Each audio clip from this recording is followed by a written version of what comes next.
Hey, good morning, everyone. I'm Valerie Calhoun. I'm glad you're with us on this Wednesday. It's the 29th of May. Yes, it is. I'm Ernie Freeman. We're at 8:01 Atomic Time and a comfortable 69 degrees. Fox 13 Scott Mattis is following one of our top stories this morning. Good morning, Scott. Good morning, Ernie. Yeah, I went down last night, the Unified School Board meeting, and one of them has to do with those highly, not so controversial, but talked about school uniforms. I'll be right back with a live report to explain. Good morning. All right, Scott, he's already serving life, but now this low life is going to get some more time tacked on. We'll tell you what he's done now. Plus, fewer than 48 hours after it reopened, more violence at a club that was shut down just days before. Were the doors reopened too soon? We want to hear from you on a hot topic. Good morning, Brooke. Hey, Val, good morning. 3 people are in the hospital this morning. They were all shot last night. I'll have the updated information coming up in a bit. Hey, Ed, what's going on? Hey, Brooke, we got sunshine out there today. Temperatures will be back in the upper 80s today. We're starting out in the upper 60s. If you see that on the bug on your screen, it says 69. Well, as we go to Sky Fox, we show you that blue sky and lots of sunshine out there today. There are a few clouds, not a whole lot. We'll start to get some sun and clouds mixed later this afternoon. That could bring a pop-up shower in the forecast. As we go to True View, there's your high temperature for the day, 89. 1 degree warmer than it was yesterday. Sunny clouds mixed, of course, where you get more clouds. There's your chance of maybe some sprinkles from the clouds above. Overnight tonight, increasing clouds, low 72. We'll be mild tonight, but those clouds will greet you tomorrow morning, making for a chance of rain by tomorrow afternoon. And I do expect the temperatures to fall off a few degrees with the rain chances coming tomorrow to about 86 for a daytime high. We'll talk more about that coming up. It's time now to get you out to the road, patrol traffic. Ms. Heather York. Good morning, Heather. Good morning, Ed. Right now, we still have a wreck off to the right-hand side on westbound 40 at Canada Road. Police are on the scene. They have called for wreckers out there. That's westbound Interstate 40 at Canada Road. We have a wreck on Bill Morris Parkway to go westbound on 240. It's westbound Bill Morris Parkway to go westbound on 240. That's causing a big delay on 385. So if you're headed westbound, allow yourself some extra time to get wherever you may be going. We saw police on the scene, 3rd at Bells. We had a Mattabus on fire earlier. They're waiting for a very large wrecker. That's 3rd at Bells. And we have an accident on the ramp from northbound 240 to go eastbound on Walnut Grove Road. That's your Fox 13 Road Patrol traffic. I'm Heather York. All right, and first on Fox here at 8:03, 3 people shot on the main streets of Memphis while you were sleeping. What a mess. And Brooke Thomas joins us from the scene of one of those shootings. How many scenes were there, Brooke? Yeah, Val and Ernie, there were 2 scenes last night. 3 people shot total. They're all in the hospital this morning. I'm here in the 2800 block of Brewer Avenue. Police aren't giving us much information, but listen, we know they were here last night. Right here is what looks like a evidence type glove. There's crime scene tape over to my left. This is just one of the scenes. The other incident happened over in Hickory Hill on Laird. 2 shootings, 3 people shot total. We have no information right now as of how they're doing, those 3 people, if they're men, if they're women. None of that. Police aren't giving us anything. What we do know is they need your help. If you have any information at all, just call Crime Stoppers. The number should be right there on your screen. I'm live in South Memphis. Brooke Thomas, Fox 13 News. All right, Brooke, let's turn to education matters now and recognizing labor unions. That was the hot topic last night during the Unified Shelby County School Board meeting. And Fox 13 Scott Mattis joining us with what was decided. Good morning, Scott. Good morning, Ernie. Yeah, talking about unions, and I want to be very specific about this. These are unions or a union at the very least for non-teacher employees of the Unified School District. And the bottom line to this big story, it failed by 1 vote. I can tell you that. And, you know, I've been talking about this morning on Fox 13's Good Morning Memphis. And you also have to keep in mind that this would not have had any bargaining power, this union group, and that Tennessee, of course, is a right-to-work state. Take a listen. We were at last night's meeting. This is what they had to say about this. I don't understand why we continue to go down this road. We're not trying to bust anybody. It is the law. So let's just stand on the law. What they're really asking for and what they're wanting is a place at the table to be able to discuss issues that will affect their membership and affect our employees. All right, several new and revised policies were passed, including vacation and sick leave, also some curriculum issues, and they also talked about textbooks and class sizes. And as I understand, there was one more issue talked about, and, it was actually voted on. And I know a lot of parents and kids out there are very eager to hear about this, the dress code for this new unified school district. And the long story short, what you wore to school last year, whether you were in MCS or Shelby County schools, is exactly what you're going to end up wearing this coming year. Stay with Fox 13 News and myfoxmemphis.com for the very latest in this ever-developing story.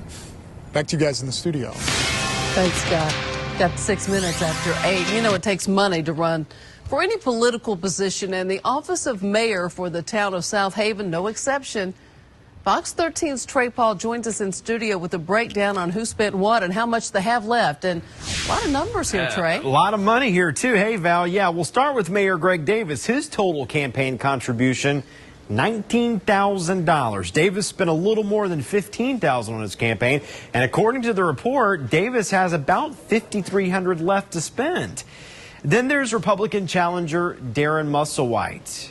He, on the other hand, spent about $66,000 in contributions. Well, he's got $66,000 in contributions. The total amount of money he spent on his campaign was a little more than $56,000. Musselwhite has about $10,000 left to spend. Now, we're still working on getting the numbers for Democratic candidate Correa Williams.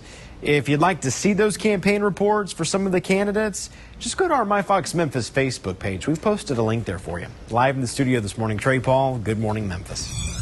All right, Trey, well, the wife-killing, double-dealing insurance agent from Cordova gets a little more time added to his prison sentence. Joe Corona, sentenced to an additional 7 years behind bars. The extra time comes from a guilty plea for defrauding clients and using the stolen money to buy expensive cars and antiques, $700,000. Corona is already serving a life sentence for the 2008 murder of his wife, Tina. Prosecutors say he killed her because he feared she was about to discover the stolen money from the insurance business, his clients.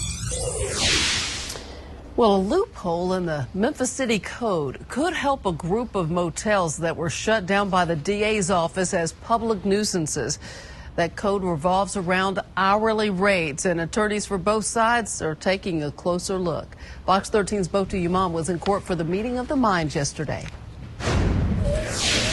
Defense attorneys for the 7 Memphis motels accused of operating a public nuisance say they first plan to educate their clients on the law. The DA says some workers encourage prostitution by illegally renting rooms at an hourly rate. But the defense says the state's argument raises questions. Whether or not a room can be rented more than twice during a day. According to a 2011 city code, an hourly rate is defined as offering lodging to the public more than twice within any 10-hour period. While city documents say hourly rate motels and hotels are not permitted in any zoning district, some businesses may fall under a loophole. That's what we're looking into, and I think that there is an issue of being grandfathered in. Under the city's code, quote, any lawfully existing non-conforming use of part or all of a structure may be continued so long as it remains otherwise lawful. The defense says this could apply to their clients who likely set up business before the code passed. I think that it's problematic. This motel owner, who was shut down and asked not to be identified, says he didn't know hourly rates were illegal. I'm running this business last 22 years. There is no criminal activity. But right now, rather the particulars of litigation and things like that, I'd rather just leave alone. While the prosecution does not mention city code in their case, they do lean on state statute.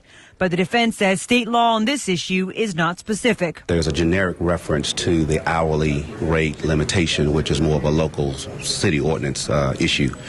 And so we think both of them may be at issue, although the petition itself, which is what we're sort of being governed by right now, only references the state statute, the nuisance statute. Bota Umam, Fox 13 News.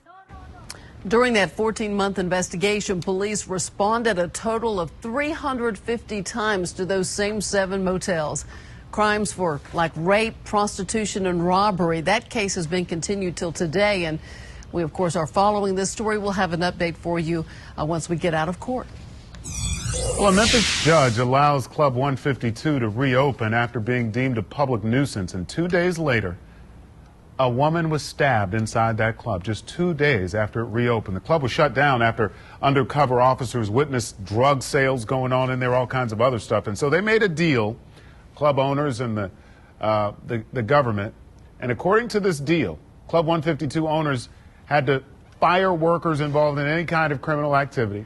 They would enforce random employee drug screenings. A lot of the problems were the workers, and they would do the criminal background checks. The court was going to supervise the club for a year. Now, the judge, Larry Potter, he says that if there are continued issues here, the DA can rethink this situation, revisit it. He says it's up to the DA and the Memphis police to decide whether the club is in violation of the settlement and maybe shut it down again. This is our hot topic. Do you think the judge was too hasty to reopen the club in the first place? Text the word club to 65635 and answer yes or no. You can also go to the My Fox Memphis Facebook page and leave your thoughts there, or on the Twitter. Use the hashtag Fox13GMM. Yeah, folks are really starting to weigh in on this. Yeah. All right. It's not the circus, but this big old bear putting on a performance. Video of the animal and his antics going viral on the web. And folks, don't try that at home. You see a bear, don't try to train it. Yeah. And are you thinking about going back to school? Well, one major you may want to consider is business. Graduate Memphis joins us after the break to tell us how it could really pay off for you. You're watching Fox 13's Good Morning Memphis on a Wednesday.